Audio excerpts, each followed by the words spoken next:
Well, I don't know. There is a strong link. I'm not a doctor, but there is a strong link between sugar, or poor eating habits. Let's just leave sugar out of it. Poor eating habits and your cognitive function, and if you do that for years and years and years, by the time you're 70, 80, 90 years old, there's going to be, and not that saying that that's everybody, but I'm just saying I think that helps. Well, that's probably one of the things that's helped boosting the. I recently heard that plaque is associated with plaque in your teeth is associated with dementia. I've heard because the bacteria that live on the plaque get into your bloodstream and can cross the blood-brain barrier or something like that. Do you use Listerine? Do you use mouthwash? Mm-hmm. Do you use mouthwash? Oh yeah, I do. Really? I used to have really bad, I'd bite my lip, and then my lip would get all inflamed and stuff. When I started using mouthwash, done. I might as well be a Listerine salesman at this point. I've heard both good and even from dentists. I've heard a dentist say I've heard it kills too much of your good bacteria. Yeah. There was my aunt's a dentist, and she was like, well, twice a week. If you use it twice a week, it's good for you. And I don't know. I don't use it twice a week. I use it when I feel like there's a special occasion. I want to double make sure my breath doesn't smell terrible. I thought you just drank so much Grey Goose vodka that it just kills everything out of there. Well, the evenings get long when I'm working on stuff. and then they get short. Oh my goodness, dude. Wow. We have had pretty crazy couple of weeks. We all of a sudden went to Minnesota last week. That was long. My wife had the longest weekend of her life work-wise, and we were at after prom. And how'd the ice machine work out? Not good. Well, okay, pretty good. We found a guy who fixes them, and he came in and looked at it yesterday. By the way, commercial ice machines, best case scenario, $4,000-$5,000 if you're getting a new one. They can be $12,000-$13,000, no problem, depending on your size. So it was legitimately broken. It wasn't just like a weird limp mode or something. Yep, nope, totally roasted. But the guy came in and he's like, no, this actually gives me on a tirade. He's like, nope, the product or the switches that are meant to fail that would have you calling them failed. That's standard. He's like, but I'm one of a few people in Iowa that know how to work, contractors that know how to work on them, so you don't have to call them, and so you're good to go. And he's a great guy. He's a local dude, and he started by working on Arby's commercial equipment. So he's worked on all this different. Yeah. So and he's like, knows his curly fries. Sir, you look like you really like curly fries. You take that how you want. And he ended up. It was 2 switches that have to be fixed. And one he had and one he's ordering, but it was a $30 part. And it's going to cost us a few $100. But he said that appliance companies do that. So how appliances, they say, these are way crappier than they used to be. He's like, actually, they're made pretty hardy. But what they do is they just make 2 or 3 parts that will fail intentionally. Yeah. But you don't know what those parts are. You don't know how to fix planned obsolescence. Yeah, exactly. Usually put it underneath of 8 other things. This person to upgrade. Yeah. And he said that if you look at all the appliances, they've somehow done the math that when you go to get one of those parts fixed, it's roughly half, just maybe 40% of what buying a new one was, because they found that much percent. If it was 10%, just fix it. I don't want to buy a new one. But roughly 40 to 50% gets people to buy a new one more often than not. And he's like, but if you have someone who knows what they're doing, they could fix it instead of for $300, $400 fixing it, or buying a new one for $700 or $800. They could fix it for $100, $150, in and out in 45 minutes. I think what we're discovering right now is somebody needs to launch a new line of appliances called No Planned Obsolescence Appliances. And you steal all the business from these companies that are ripping people off. There are some, I might put my foot in my mouth here, but I think there's a company called Speed Queen that makes clothes washers and dryers that are basically, I think they're American made, and I think they're centered around we don't have planned obsolescence. And I've always heard that Speed Queen does sound familiar. Those are the gold standard at this point. Sounds like we might need to pick up a new sponsor. I could use one. I have secondhand, and it's not that great. Man, you look at those old washing machines, and they were built you could crawl in them during a nuclear attack. They were built with spare tank parts. It's crazy. Sherman tank or wash basin. Not fun to move, but really good to use. Yeah. Here's what happened. the software companies came out. They moved to subscription. Netflix kind of blew up the subscription model, and then the other big step towards subscription was what is it called? The Dollar Shave Club or whatever. Oh, yeah. So they introduced the like subscription box, get something physical. And then there are a bunch of companies like washing machine companies. They can't do subscription. How would they do subscription? What kind of subscription? So you they don't want to miss out. So they just build it into the machine where the subscription is once every other year you pay $1,000. 24-month subscription. When I bought my house, it had a GE fridge in it, and it's got a water dispenser. But that water dispenser, you can sign up for a subscription to get your water filters mailed to you. But there's a QR code built into the water filter. So if it's not you can buy like knockoffs, but it like... Oh, the old printer ink cartridge deal. Yeah, it's so weird and it's so wrong because like the aftermarket ones are like $20 and the ones from GE are like $120 for a filter. Interesting. Yeah. It's like... Man, I want to feel better, not worse. So let's jump into some bad news.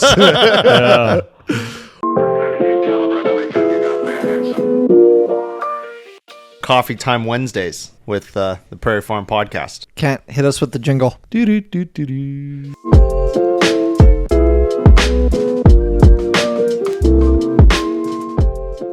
At Hoksey Native Seeds, our mission is to provide native seed and education for landowners and land managers that care about their ground. So the education, we're doing that through the podcast and interviewing experts and the stuff we put out through our website. But the native seed that we provide, whether we grew it or we work with other producers that grew it, we are here to provide that for you. It's what keeps the lights on for us, and it's what we love to do. Most of our seeds grown right here on our farm, HokseyNativeSeeds.com. Oh, and if you need a little help with consultation, not sure what to put on your ground, we would be happy to help you with that as well. Give us a call, HokseyNativeSeeds.com.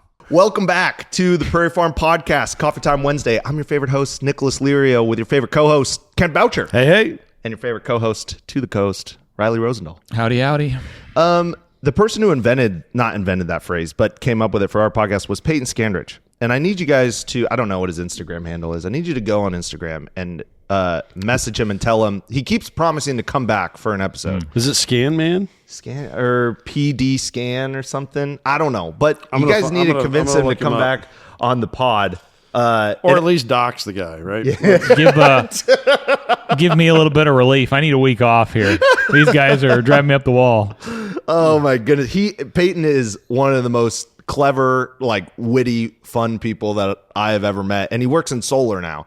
He does big, large commercial solar projects. And so I always pick his brain about this or that on solar. And he has good insight. And I really appreciate he's not like totally biased. He's like, look, solar's really good for these things. And it's actually not a good option for this. At Peyton with an A, Scan the Man. Peyton Scan the Man. Go ahead and look up Peyton and say hello to him. All right. Well, now that we doxed that man in public, and if you listen to the jingle at the beginning of these Coffee Time Wednesday, hear his voice. That's his voice. The old kid. What it was is we used to do the jingle at the end, and if you said, "Hey, so and so, hit us with the jingle," you didn't have to do it. So Peyton was real quick to like, "Kent, hit us with the jingle." Yeah. Oh man. All right, Kent, you going first, or you want me? Yeah, I'll go first. All right. So I should have kept my phone out. So there was an article that was just posted this last week, I believe. I think I saw it last week and sent it to you guys. If I can get it to load here. I did see that. And it was, oh, come on. There we go. So it's from KCRG, which is an Iowa-based news station. And it's an article by Brooklyn Draisley. And she's reporting on a new study that was posted in I guess a more how would you say it? Scholarly publication, in a journal, maybe. Yeah, in a scholarly science journal, ESA, which stands for Ecology something, where Iowa State University is looking into this relationship between pollinating insects, probably mostly bees and butterflies, but it's not only them, right? Yeah. And plant diversity in a prairie planting. And this, it sounds like on the surface like, meh, skip, I already know the flowers need the bees and the bees need the flowers kind of thing, right? But when you start looking at what kind of questions they're trying to answer, one of them is super pertinent to what we do here at Hoksey. We, of course, love remnant prairies. We've covered remnant prairies. We still have an incredible remnant prairie episode to launch on the podcast. Oh, yeah. With Keith Horn. We actually rent a remnant prairie that we get some of our seed stock off of, but mostly it's just to preserve that remnant from getting turned into row crop. There's our virtue signal. We just burned it last week, actually. Yeah. We value like true pristine virgin prairie, immensely. However, that is just right now the current number that you see published all the time is about 0.01%, right? Of that original prairie is left in Iowa. If you'd go to the Iowa Prairie Network Winter Conference, though, you would have heard Dr. Tom Rosberg say that he hypothesizes that there could be more than that in old cow pastures and stuff like that in southern Iowa, kind of south central to southeastern Iowa, if I remember correctly from his presentation. Point being, tiny bit of remnant prairie left in Iowa. So most of the prairie we get back is reconstructed prairie, and that's where we at Hoksey specialize. We grow seeds so that people can plant a reconstructed prairie. And what are some of the disadvantages, you two, for reconstructed prairies compared to remnant prairies? Biodiversity is the big one. Number one, fewer species, right? What else? I mean, everything I can think of is connected to fewer species, right? Right. And the functionality, the form and function that comes from having less especially species. over time, right? What happens over time? We talk about this often. Oh yeah, the big blue stem. It dwindles down because you don't have not just fewer flora, but less fauna to keep an actual cycle. Right. Yeah. And so they're looking at that with this study. We assume, and rightfully so, and they reference this in the article. Brian Wilsey was a professor of ecology at ISU, and the PhD graduate Nathan Sully, I guess you'd say, was a student who worked with Brian on this study. I believe it's the Professor Wilsey. It mentions later in here that he has some experience with bison. Yeah, it says Wilsey's work with bison and seeing how their practice of eating dominant prairie grasses led to an increased abundance of other plants, which led the researcher to think more about diverse prairie landscapes. So he has observed what we've talked about all the time, like, hey, it'd be great if CRP management could include a grazing allotment for a certain amount of time, because that's what we're pushing for right there, right? Is we think that if you could hold those dominant grasses, the most durable species in the prairie, at bay a little bit, then some of the more fragile, what do we call them, high conservative value species in the prairie would be able to hang around longer, maybe even multiply in the prairie a little bit. And so that's true. That does happen. But there's more to it than that. And what their study has shown is they've essentially taken a control group in their experiment, right? Which is these are the species we just leave alone like we normally do in the prairie, right? We'll let whatever happens to them happen to them. Some of them, they're going to seal them off, and they're going to only allow them to be pollinated by the people doing the study. A human is going to take, the pollen from one plant and pollinate another plant manually. And then the third option is they're going to have some of the flowers completely sealed off from being pollinated. No access to pollinators and what happens to those species. So those are their 3 test groups, right? And the way they did that is they used bridal veil material, like screen, mesh, really, really fine mesh. So that way sunlight, moisture could still get to the plants. They weren't. But it would catch even pollen on the outside? Well, I mean, I imagine some wind blown, but no bee is getting in there. No butterflies getting in there. Yeah. They're just they're just testing what's the insect role here. And I suppose you could even say some, larger than insects, maybe birds or mammals, bats, things like that. But the main thing is we're cutting it off from an animal role in pollination here, right? And what they found, and the study's been going on since I believe 2020. Obviously trying to speed through this a little bit. But they found that these results. Okay, so Ecological Society of America is that ecology journal that we were talking about earlier. According to the report published this month in the Ecological Society of American Ecology journal, plants bagged to keep away pollinators saw a 50% reduction of viable seeds and a 23% decline in plant species richness overall. So it goes to show that when we say we're planting pollinators, we're trying to support. When we do that, at least for me, my mentality is, well, the prairie is going to be fine, but this is going to be for the bees and the butterflies. Yeah. We're planting all these forbs because we know it's so important for the survival of these bees and butterflies. But in reality, it's important for the survival of the prairie. Yeah. These plants are shooting blanks for 50% of their seeds. Yeah. That I thought you'd like that. For 50% of their seeds that they're dropping, and I won't go there. And as a result, you're losing that diversity in the prairie. So they're going to seed, but obviously they're not viable. So you can't multiply the population in a useful way. And we know from talking with Justin Meisen that even the seeding rates that are recommended, Iowa, it's 40 seeds per square foot for reconstructed prairie. Illinois, it's 20 seeds per square foot, right? Is Minnesota the same as us? 40? Yeah, 40. And I think that's the highest in the... Yeah, if you start getting into other government, non-CRP stuff, that some of them, like some dam projects will be like 120. Be super high, but yeah.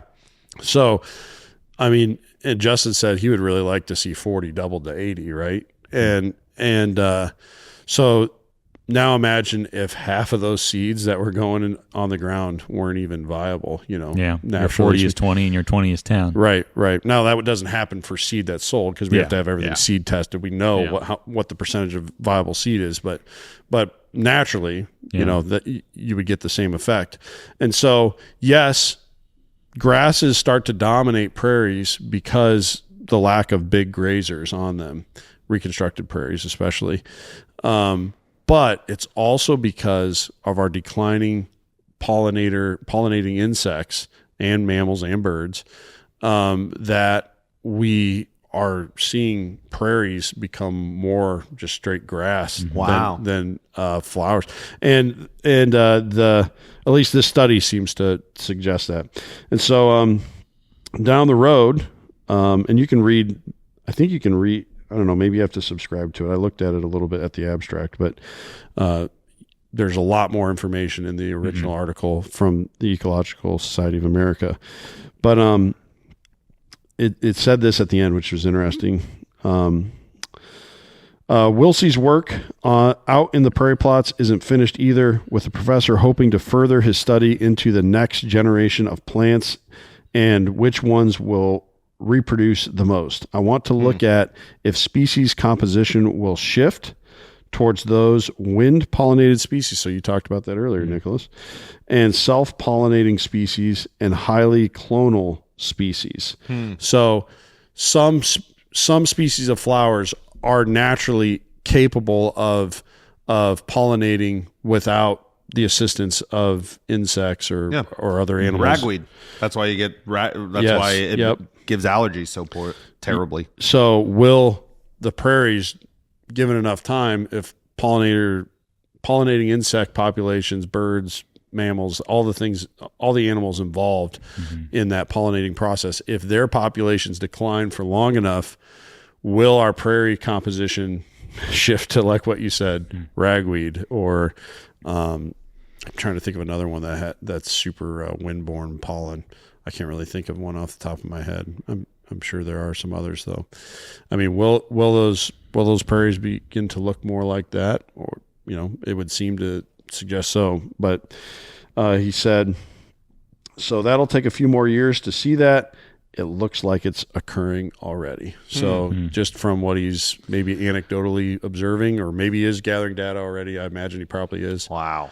That is fascinating. Yeah. So pollinators, it's not just as simple as the flowers need the bees need the flowers. Yeah. No. They really need each other. And I think we can look at insects in a similar way that we look at if we're managing for turkeys, quail, pheasants, deer, whatever. You could dump as many of those animals into an area if you had the option to do so. But if you don't have the habitat for them to live there successfully and even live there throughout the year successfully, and without the environmental toxins that are present that harm them, you're not going to recover those populations. And so we got to get more habitat for pollinators on the landscape. I've been thinking about this a lot in kind of a roundabout way, and kind of the conclusion I've come to is that obviously, like you said, they walk hand in hand, the pollinators and the flowers, but there's a lot of talk about grazing, and grazing has its place. However, if not done correctly, it would be more beneficial to flash fire something at the right time of the year and then allow pollinators to come in. Yeah. If I drive around any county, probably in the Midwest, you could probably do the same. You're going to see these continuously grazed fields that might have struggling pollinators in them. Like I found some ironweed in a brome grass pasture that I know has not been planted in the last 20 years. And if that was continuously grazed really aggressively or, stuff like that, it might get wiped out. But if it was burned once or flash grazed, then you're going to see those impacts. But yeah, I think that's a great point. And that's my biggest concern with grazing CRP is just it's like using a chainsaw, right? Yeah. If you do it right, you get unbelievable work done. If you aren't careful though, cut your leg off. Yeah. And so it's, I think it definitely can have its place, but I agree with you, Riley. I mean, what percentage do you think of cattlemen use hyper-intensive paddock grazing in their operations? The number is going up. I mean, it's definitely going up. If you look at, like we'd say, ag influencers, kind of like Greg Judy and Carbon Cowboys, and they're really getting the word out on, you call it management-intensive grazing, strip grazing, rotational grazing. The popularity of it is growing, and the number of people who are either letting animals out and saying, okay, I'll find them when fall comes and I want to sell them, or I'll move them between two pastures all year is going down. But that's a generational shift. It's just like any ag practice. It changes one day at a time. It doesn't. You can't just snap your fingers and, okay, now everybody's going to, properly graze. Right. Interesting. Yeah, I think that's a good take on it. I would agree with that. I hear more and more of people putting paddocks back into fields and intentionally managing their livestock. As depressing as it sounds, I was once told this by a farmer that ag changes one funeral at a time. Yeah. It's just a generational change. Yeah. Wow. Yeah, and the way that we think about things. Everybody does things different. Back in the 30s, somebody do something different than they do now. Yeah, that is a very dark but very true. Yeah. Well, that's probably not ag. Statement. That's probably not secluded just to ag. That's probably but it definitely does include ag. It does, You know what's kind of interesting about grazing and fire? I've thought about this a bunch. Is if you intentionally rotationally graze, you won't really have much left to burn. Yeah. But you went on a field visit a while ago where there was a bunch of switchgrass because the cows didn't love the switchgrass. So they just kind of left and that leaves something to be burned. So I wonder if you put less palatable plants out there, not all of it, maybe a 10 or 20% blend where they're just not excited, whether it's sedges or switchgrass or some of those forbs that they don't like as much, like hoary vervain, if there would be some biomass later to actually be able to burn the field the next spring or something like that. It's all about your timing. If you come in late or in July or something like that, and your switchgrass is matured earlier than your big blue stem and your Indian, you're going to have a larger residual of that. And it's even gone so far for me as to make me wonder about some of the practices we're using, like in timber stand improvement, like burning versus like really aggressive grazing. Because anecdotally, I've really aggressively grazed and I've burned side by side, and the burn did better because that constant stress of tillage and of animal impact can be detrimental. Yeah. Yeah, well, especially in the timber where, all those acorns and walnuts, that's your regen for, and in the young tender plants that are supposed to be the next generation of plants, they get, Chase Burns was the first one to talk about that on this podcast, actually. He talked about how the farm that he and Jackie purchased, they had no oak regen in it. They had old oaks, and he found out from one of the neighbors that, someone used to run hogs every year for like 50 years in that timber, and it's like, oh, okay, there's like multiple generation gap here of replenishing the forest that got knocked back. How often, I wonder, can you run hogs through an area with, because every other year would still probably cause the oaks to get. I think our best answer for that is probably Matt. He's doing it and he does it well. Yeah, absolutely. Well, I got a little thing that I want to throw one more thing in there. Please. So I was driving around town this weekend, and I'm always struck by these huge green spaces that we mow. We've talked about this since day one of the podcast, but I think that's where we can really regain habitat for these pollinating species. Yeah. Because we got to come up with some solutions for it. It can't just be, we got to get more. We got to identify some spots. And at what point does it go from just being a wish list thing, like, hey, this is, we would love for you to do this, to you got to do this, or, you know what I mean? What do you think? Well, the hard part is that, and farmers would love this because we're talking now about municipalities, and we're you wouldn't be applying a Roundup or fertilizer on this green space. I think that it's of high value. I think that the thing people don't keep in mind, though, is that these things turn over. These need to be set aside and preserved. There is high value in taking some of your land and putting it in CRP. But if you sell it in 20 years and the guy who buys it takes a 5-bottom plow and turns it over, it was valuable while it was there, but every year there is churn. If we can get some municipalities, some public input on where this stuff is getting placed, it might have the legs to actually last. I think, Des Moines doing like a cost share thing. Yeah. You know what would be kind of interesting is to have a tax break on any lawns that's kind of what I'm thinking. And so it's like, or a higher tax bracket if you don't. You know what I mean? If anything over a half acre that's mowed, you see that with like rec ground, right? If somebody buys a hunting property and they don't manage the timber, I don't know if Iowa has that law, but it is the case in Illinois. I would love to say like, oh, well, it's helping nitrates in the water. So if you put it in, you might get a lower water bill or something. But the problem is it wouldn't affect the water enough. You'd get like a penny off of your whole bill. That wouldn't make sense. Yeah, I think you couldn't approach I think you could do that with farms. Yes, if you got enough acres. Yeah. But I think in this case, it would just purely be connected to, we need more pollinator habitat, Yeah. I mean, let's look at Pella, the nearest big town to here.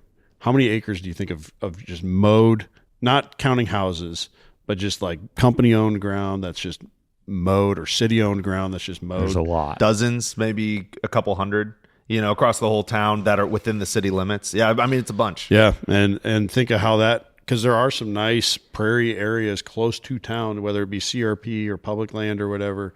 There are some nice prairie areas that I think you could start creating some corridors linking some of. I think if you did that in every municipality of similar size in Iowa, I think you would see needle moving change. I totally agree. Here's where I think your first roadblock would be, and not to poop on it, I think that's a great idea. The moment the 12 houses that are by that little prairie get more mice in their house, they're going to go straight to city council. Yeah. You know what I mean? And there will be an incentive to get rid of it, which I think would be, it's just like humans wanting what they want when they want because they want it. Yeah. Which I think, we've talked about its own set of problems. I should also add in there, they talked about in news outlets whenever they get a report like this, give us the worst news, right? What's the doomsday thing? Yeah. But they did mention, it was funny, Riley, I was telling Riley about the article and he came up with his own version of this term. You called it a death loop, right? Yeah, that's what I've heard it referred to because you have less flowers, less pollinators, less flowers, less pollinators. They call it an extinction vortex for both. Oh, wow. And that affects us both in all the ways that we've said for all these years. Yeah. And I think one that Bob St. Pierre was the first to say on this podcast was it 1 in 3 or 1 in 4 bites of food in America is directly dependent upon pollinators. Yeah. So, it would hurt us. Yeah. Yeah. That's a problem that we've been talking about. If you're thinking about cover crop for your land or your landlord's land or something that you might be managing, you've got to check out Iowa Cover Crop. We have worked with them many a times personally, and even though they're a small company, they are as efficient as any of the big companies that we've worked with. They do a fantastic job and also super educated. Those poor guys, we have pestered them with more ignorant questions than maybe any other company we've ever worked with on anything, and they answer really well and very promptly. We really appreciate them. If you're looking for cover crop, check out iowacovercrop.com. You're not going to regret it, and let them know that the Prairie Farm Podcast sent you their way. We want to talk about the problem that's been in the news all over the place. The boundary waters, which is probably part of the title of this podcast, and you guys have been wondering why we're waiting so long. Well, we did just interview Travis Frank. We talked about it on there. So that's true. That'll come out. Well, I don't know when ours with his. He's coming out with an episode on ours. Look up the Flush podcast. It'll be out Thursday, so tomorrow from when you listen to this at 5 a.m. But so the breaking news, obviously, on the 16th of April of this year, there was a 20-year ban that was turned over. And so I don't want to dive too far into this part politically, but it was a big precedent because the U.S. Senate voted 50-49 to completely overturn the 20-year moratorium on mining on 225,000 acres of Superior National Forest, which is not technically the Boundary Waters area. It's right next to the Boundaries water area, but upstream, right? But nature and physics do not care about our boundaries that we set. There's a line there. That pollution doesn't move past it. And so this is actually unprecedented, that public land orders set by an administration, so President Biden in this case, would be overturned by the CRA. And the CRA is a Congressional Review Act. And basically it's a quick way for the legislation branch of the government to overturn an executive order of some sort. Whether we agree with that or not, I don't want to dive too far into that, but what I don't want to do is be like, this is terrible. That I think this is a good balance of power that they're able to do it. I think it shows where we're at as a people and what our Congress cares about, that they use that power for this specific thing. I'm totally against what's going on here. So what's happening? Twin Metals. You're happy with the system of checks and balances. You're just not happy with the decision of the checks and balances. Yeah. And I'd be the first to agree that the checks and balances, they're not perfect, but I'm just glad that they exist at all. There's a lot of places that don't have it. Yeah. So Twin Metals, Minnesota. A lot of people are saying that this is going directly to a Chilean mining company. It's a Chilean parent company that mostly owns mining companies, one of which is an American company called Twin Metals Minnesota. They want to build a 1.7 up to $2 billion underground complex. And they swear that the technology, all the doom and gloom that's going on, the technology is not the same, that, they're not going to have a bunch of sulfuric acid, which is the problem, right? Because they're taking out the sulfur is kind of the byproduct. And so you mix that with water and it gets into air, or it mixes with our atmosphere. H2SO4 is the chemical compound for sulfuric acid. You are an educated man.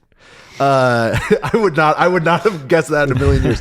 And so the concern is not that we're taking out copper, nickel, and cobalt. The concern is that the byproduct, which is sulfur, would start leaking into the water. Now, here's the thing. This sits right on, I got to find it because I wrote it down. Is it Laurentian? Oh, yeah. The Laurentide ice sheet, right? Mm-hmm. Yeah, Laurentian divide, which is one of the two major divides in the United States for water, for watershed. Thank you. And so actually the mine would sit on one side of the watershed that would actually go north, and it wouldn't head towards the Great Lakes. But where they would store the sulfur afterwards in their proposed plan would be, it would actually be in the watershed that flows south, goes through the boundary waters, and heads to Mississippi, to the Lake Superior. Okay. And so I thought that was really interesting that they would split it like that. But the bigger concern, because even if they were pumping out record numbers of sulfur and all of it was hitting the water and it hit Lake Superior, because I heard this, like, oh, Lake Superior is going to be ruined. The Great Lakes, that's like most of the fresh water in the world, which is true. It actually wouldn't make a dent. Like if they tested the water in the middle of the lake, the readings wouldn't show up at all. So that's not the concern. Here's the concern is, even if a tiny amount of sulfuric acid would pass by through this watershed, through the rivers, through the streams, into the smaller lakes on the boundary waters and the canoeing area, it would be detrimental to the ecosystem. One of the main ones I found was Manumin. It's a wild rice, basically, and it is their big blue stem. If you get further north, it is a keystone species for that ecological zone. It would change the pH of the water and it would lower it to where it couldn't survive, basically. Yes, and Manumin rice, I don't know if I'm saying that right, sorry guys, is actually particularly sensitive to sulfur or sulfuric acid. Yeah. And so the idea that dilution is the solution to pollution. Yeah. Dilution is the solution to pollution. One of my favorite. Riley has that tattooed on his lower back. Yep, pretty much. If you put poop in brownie batter, the fix would be to get more brownie batter. And then nobody will care. Now, for Lake Superior, that actually is probably a semi-practical, and I'll say why it's not a perfect solution, but that's just for one of the problems. The main problem is that it's a constant, steady stream through these streams. The other, and I would also say the other problem is you couldn't have like a riskier environment because there's standing water everywhere in that part of the country. Yes. It'd be like if you were to drag a frayed electrical cord through a building. But you're like, but first we're going to turn on the sprinkler system for 20 minutes in the building, and then you got to drag your cord through, and do your best not to electrocute anyone. It's just like you'd have to be so perfect with how you had that. The problem with these arguments and them, saying, "Oh, we're going to bring all this money, we're going to bring all these jobs, everybody's going to be better, we can all have electric cars," The problem is, these things are never, the bill of goods is never what's sold. These companies are going to tell us, oh, we're going to give you all this stuff and your life is going to be better. Mm-hmm. But at the end of the day, just like every oil pipeline, every transmission line that sparks and makes a wildfire, there are unintended consequences. Might not be now, might not be 5 years from now. Yeah. Something is going to happen eventually. There's going to be a tornado or a lightning strike and a tank leaks, and you know, it always happens. We don't beat nature. No. Yeah. We just and how long is the mining lease for? Did you no? say? So actually, no lease has been given. So I want to get into that in a second. But the second one, besides the drip of sulfuric acid, is you were kind of alluding to it, is the bioaccumulation in the sediment. Right. So even if the water's really diluted and that's fine and the fish aren't dying, well, the invertebrates in the streams would be deeply hurt.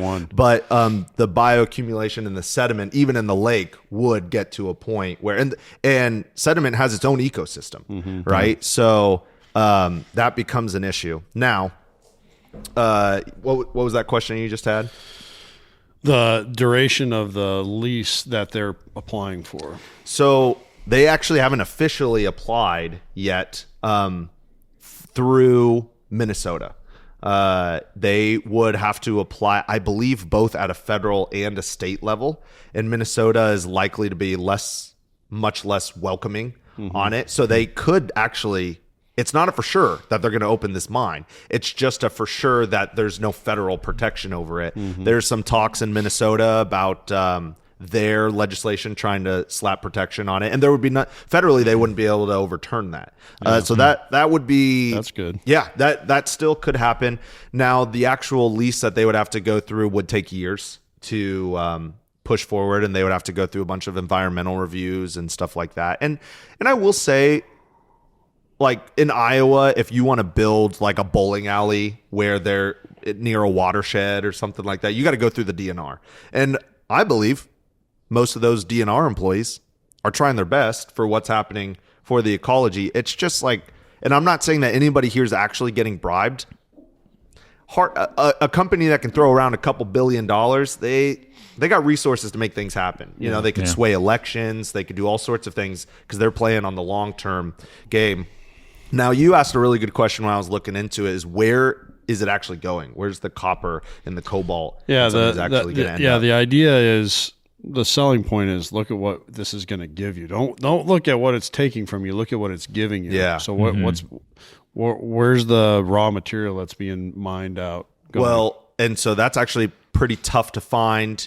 There's some sources that swore that it was going to go to China, and there was not the Washington Post. I think it was New York Times in that article.